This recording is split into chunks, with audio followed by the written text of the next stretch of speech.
சித்தர் பூமியாய் சிவலயம் காட்டும் அண்ணாமலையே போற்றி. சிவ ஓம் நம சிவாய. பக்தர் நெஞ்சினை சிவமயமாக்கும் சிவபெருமானே போற்றி. ஹர ஓம் நம சிவாய.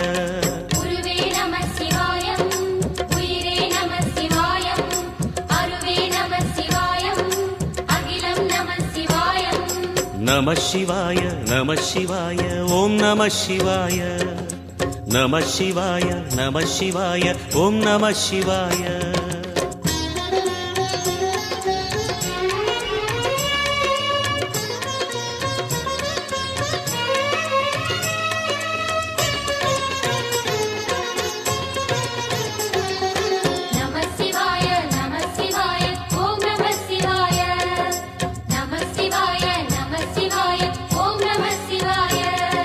அன்னை உமைக்கு இடமாய் உடலில்